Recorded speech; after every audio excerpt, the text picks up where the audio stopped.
Hallo Retro-Freunde, hallo Masters of the Universe Fans. Es hat sich wieder ein bisschen was bei mir getan. Ich habe Neuheiten aus der Masters of the Universe Revelation Serie bekommen. Da geht es im Detail darum, um den neuen Comic, die Ausgabe Nummer 3. Die möchte ich euch kurz vorstellen, natürlich wieder ohne Spoiler. Und ich habe auch was aus dem Figurenbereich erhalten.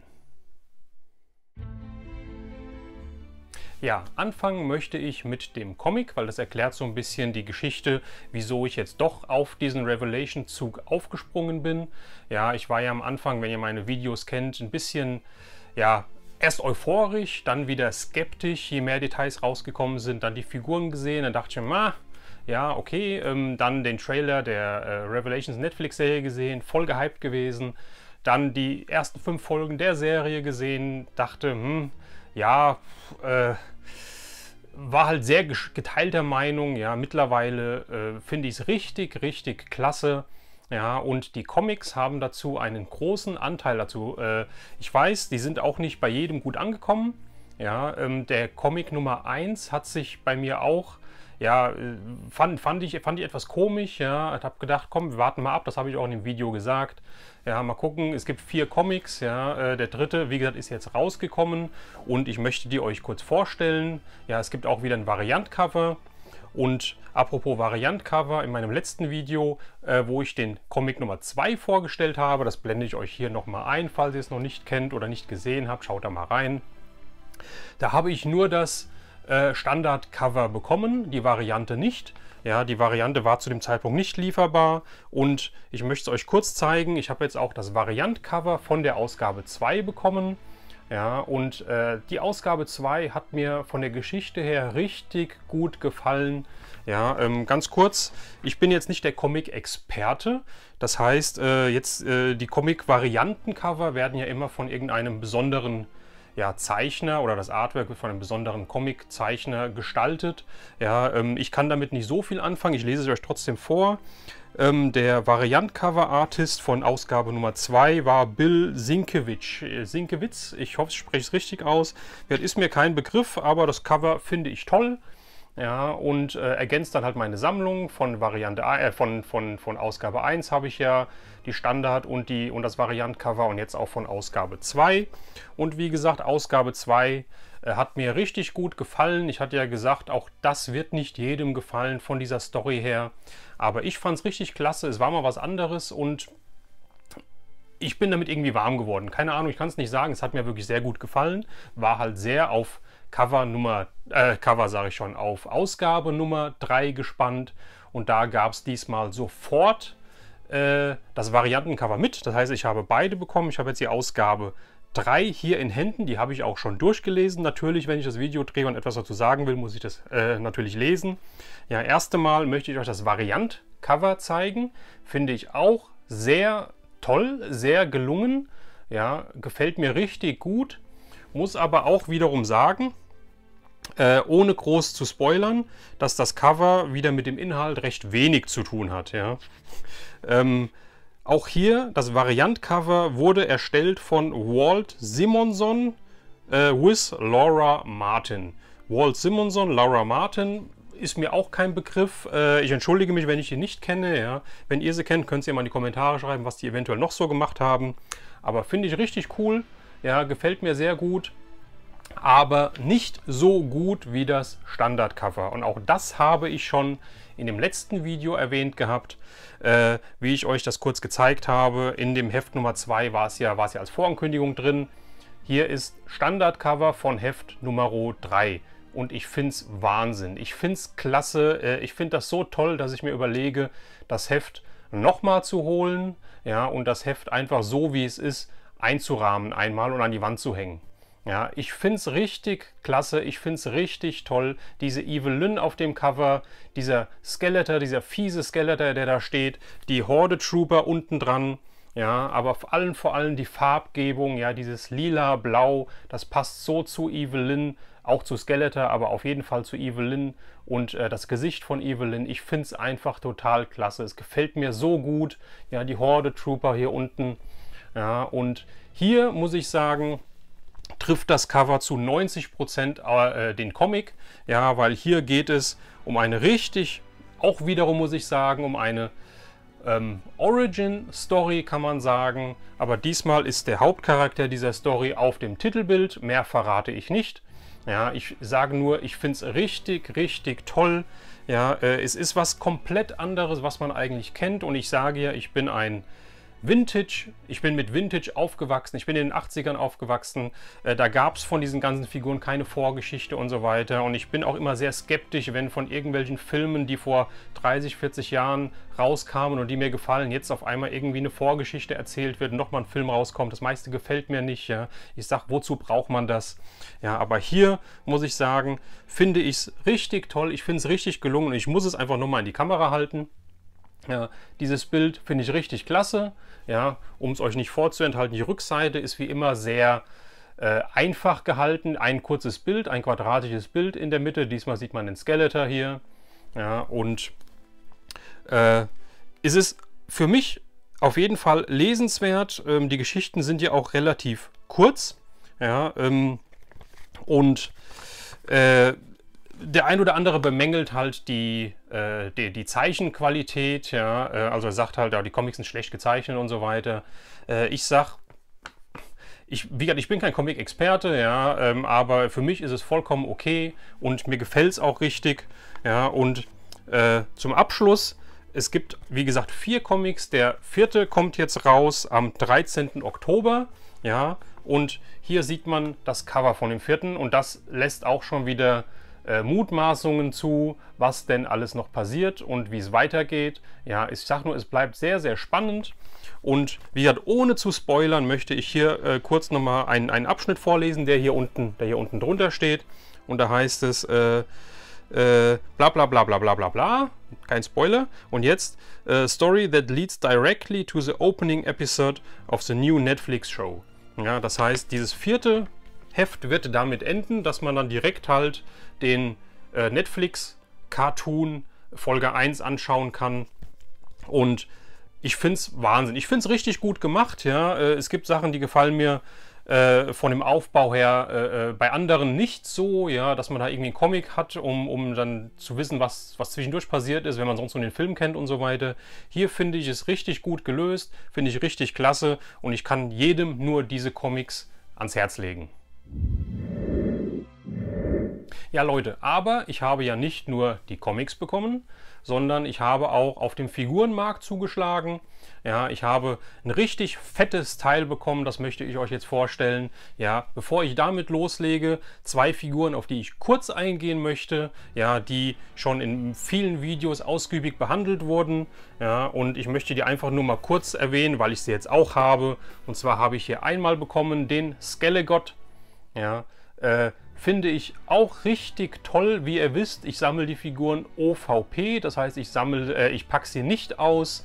Ja, bei dem wird ja gemunkelt, dass die Gelenke und so weiter sehr instabil sind, sehr wabbelig sind und dass man halt nicht richtig stellen kann, ohne dass er umfällt und so weiter.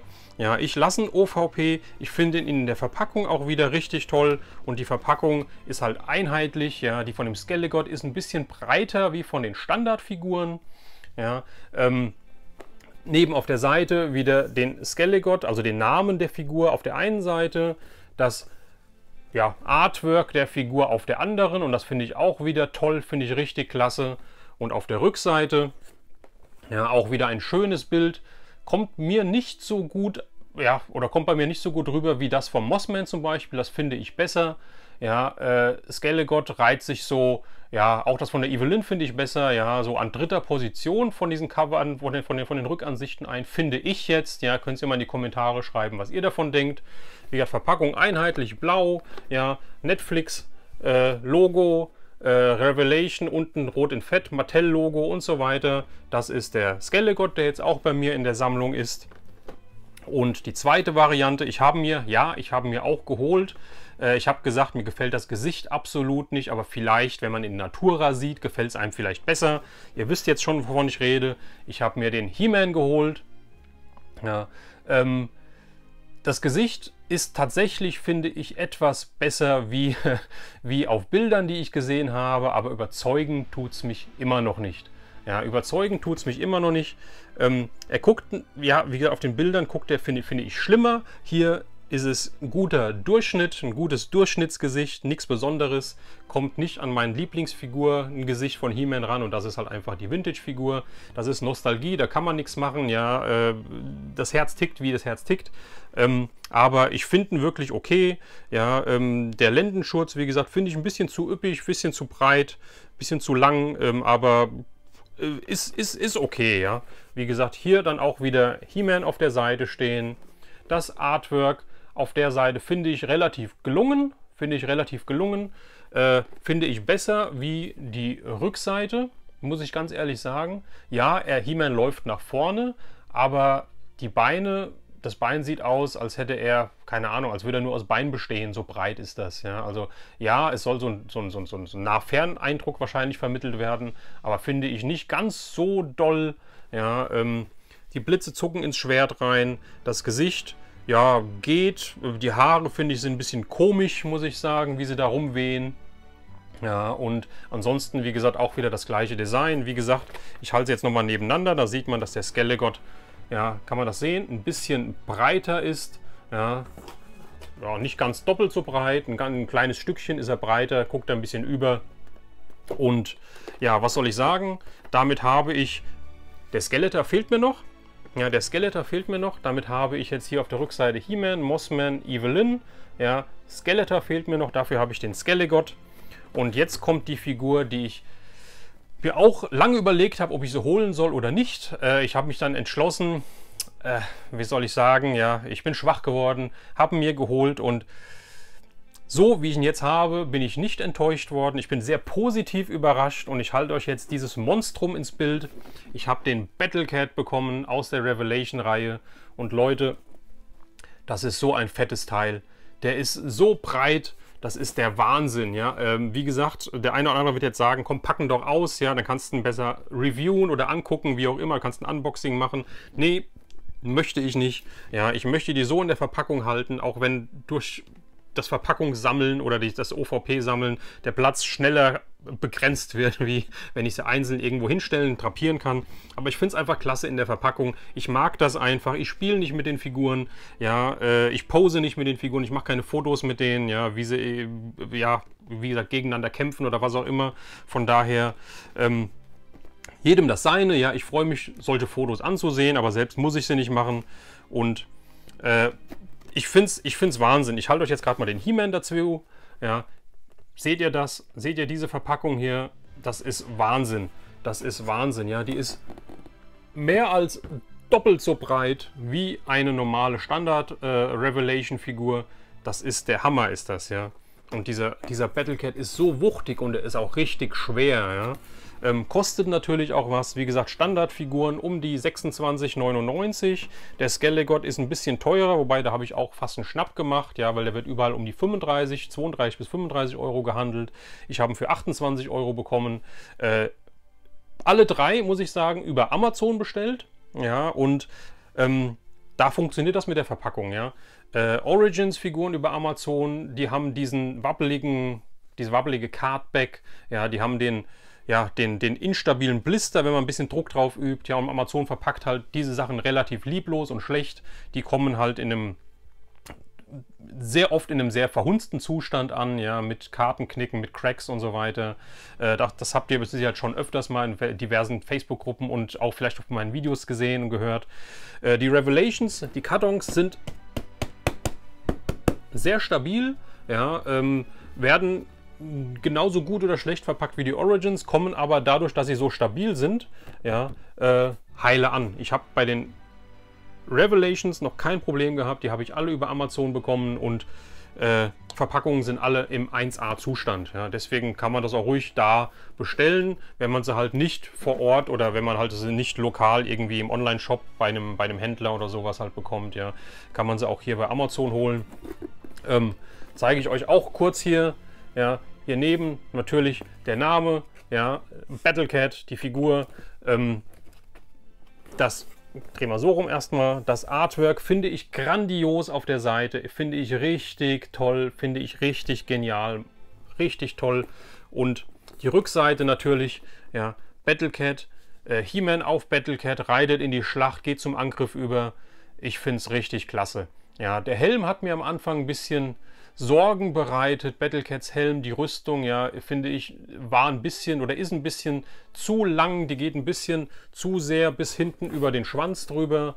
Ja, wird sehr nach hinten gezogen. Aber ich finde, dadurch hat er auch einen besseren Schutz. Sieht natürlich nicht so aus wie der Vintage, aber hat was. Er hat wirklich was, ja. Und ich bin froh, dass ich mir den doch geholt habe, obwohl ich halt lange überlegt habe, ob mir halt eine Actionfigur, eine neue, die noch keine Vintage, super mega teuren Preise halt hat, ja, ob ich so viel für eine Standard neue Figur ausgeben möchte. Ich habe mich dazu entschieden, ja. Ich habe den Battlecat bekommen bei Amazon für 44,99 €. Das ist auf Deutsch gesagt ein Schweinegeld für eine Spielfigur. Ja, aber er ist es wert, finde ich. Ja, er ist richtig, er ist so wuchtig, er ist klasse, ja, er gefällt mir einfach richtig gut. Eine Frage habe ich an euch. Vielleicht könnt ihr mir mit eurem Fachwissen helfen, dann schreibt es unten in die Kommentare. Und zwar, es steht ja auf jedem drauf, aber es gibt keine zwei Varianten. Seht ihr das hier unten? Deluxe. Ja, hier steht Deluxe oder Lux Spielset. Ja, also auf verschiedene Sprachen. Also Deluxe Spielset. Könnt ihr mir sagen, was ist an dem Battlecat Deluxe? Ja, es gibt keine andere Variante von ihm. Wieso steht hier Deluxe-Variante quasi drauf? Ja, finde ich ein bisschen komisch. Aber nichtsdestotrotz macht natürlich auch schön was her, wenn das da drauf steht. Deluxe, ja. Vielleicht ist auch das einfach, weil das Ding so groß, dick und fett ist. Ist es eine Deluxe-Figur? Ich weiß es nicht, ja. Wenn ihr es wisst, schreibt es mal in die Kommentare und lasst es mich wissen. Ja, Leute, das war's schon wieder. Ein kurzer Überblick über meine Masters of the Universe Revelation Neuheiten. Wie gesagt, ich habe die Comics bekommen und durch die Comics nochmal, durch diese tollen Comics, für mich tolle Comics Nummer 2 und Nummer 3. 1 fand ich so lala, aber 2 und 3 haben richtig Fahrt aufgenommen. Die Geschichten sind kurzweilig und so weiter. Bin ich doch mehr angefixt worden, die Masters of the Universe Revelations zu sammeln. Ja? Die Figuren kamen jetzt rein.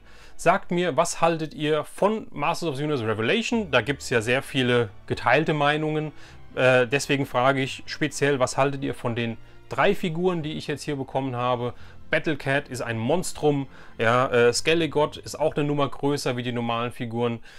He-Man mit seinem Gesicht, was sagt ihr? Und vor allem, wenn ihr die Comics schon habt, ja, was sagt ihr zu Teil 3? Ich finde ihn richtig klasse. Ja, lasst es mich wissen.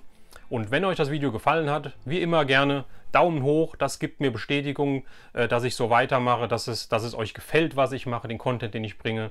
Und würde sagen, damit verabschiede ich mich. Wir sehen uns beim nächsten Video, Leute. Macht's gut, euer Retro Raune.